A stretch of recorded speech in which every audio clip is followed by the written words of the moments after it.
How should you dress as a realtor?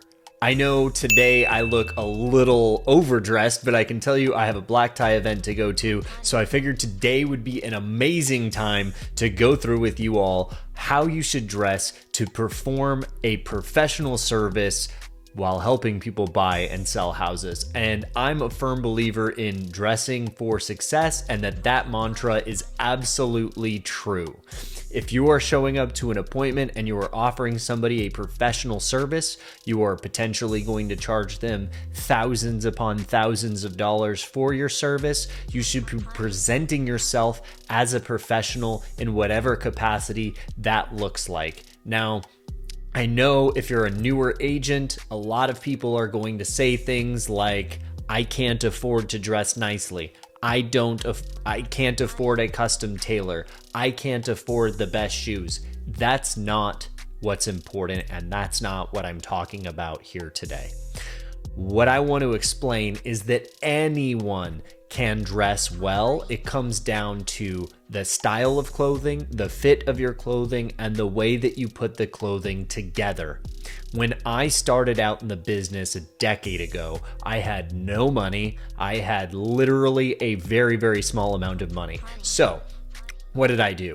I took the money that I had and I went to H&M and I bought really inexpensive suits. I bought 3 of them in different colors. I got a dark blue one, a black one, and a beige one.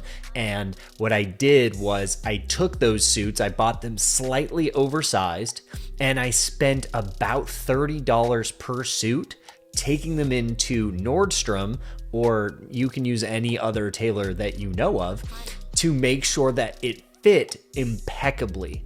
Then I made sure to have 2 pairs of shoes, one that was black and one that was brown. That way I could switch them with all of them. I also made sure to buy multiple dress shirts. I had multiple white dress shirts because that's always a solid go-to. And I made sure to get a couple other colored shirts and about 4 ties that were inexpensive that had pocket squares with them.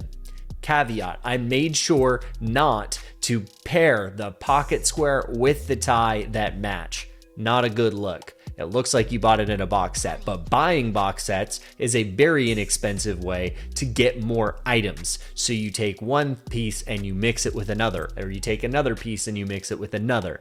And the biggest thing is, now that you've done that, it's what a lot of people refer to as a capsule wardrobe. You've now created about 20 or 30 different looks that are interchangeable with each other that will set you up for success throughout your entirety of the beginning of your career.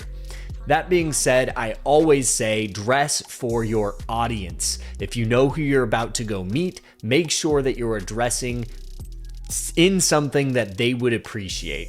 If you are going to meet somebody that's in a very expensive house and you are asking them to be the listing agent and you've never met them before, you should absolutely dress in business attire. If you are meeting your best friend of all time and they always wear sweats and they're an athlete and you're never going to you never ever have worn a suit near them before in your entire life, yes, you probably don't want to dress to the nines, but I will say this, add in a dress shirt, something that's collared, add in a sport coat at a minimum. Make sure that you are dressed a little bit better than you normally are when you are asking people for their business. That is common courtesy, and it shows and exemplifies that you are a professional. And even if they're your friends, it differentiates the conversation from this is our friendship and this is business. Because if you don't, other people that they interview will make that differentiation. I've heard of a lot of cases where best friends will come in and they will sit down and do a listing appointment, but not do a listing appointment. They will fully assume that their friend is going to hire them, so they don't go through all the things that they were going to do when they listed the property. Then another agent comes by and they say all the things that they plan to do, and the friend hires the person that they don't know because they realize that that marketing plan is a lot more comprehensive than their friends. But really, the reality is their friend just assumed that they had the listing in the first place. So don't do that. Don't be caught up in that. Now, you also want to make sure that if you're competing for business, and let's face it, this entire industry is competing for business. You are competing with all the other realtors in the marketplace for every client. So how do you make sure to stand out? What a lot of people will say, and I've heard it a billion times, is people in my area only wear polos. People in my area always wear jeans. People in my area, this, that, and the other. And here's what I can tell you about that. If you dress and act and behave and present exactly how everybody in your area does, you are substantially more likely to wind up being the average of that area. The average realtor does 3 to 5 transactions per year, and 87% of the entire industry does not stay in the industry. So do you want to be average? No, you do not. Stand out and stand apart from others, and you will help build your brand and your reputation if you even dress a notch above the rest of the people in your marketplace.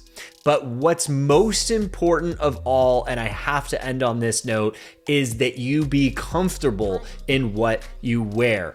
Everybody can understand and everybody knows if you are comfortable in what you're wearing. People can tell if you've never worn a suit and you put on a suit, people can absolutely tell that you're not comfortable in it. So make sure that you're comfortable in it. If you are not, and that's just not who you are, I'm going to put an asterisk upon this entire video and say, wear what makes you authentically you. Because at the end of the day, people are hiring you for you. They're hiring you for the brand that you represent.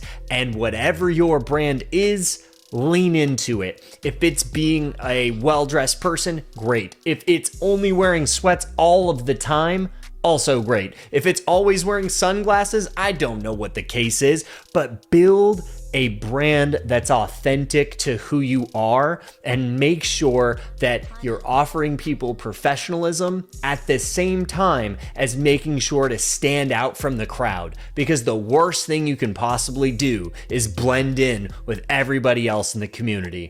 I appreciate you staying until the end of the video. Please like, comment, and subscribe to this channel, and I hope to see you in future videos.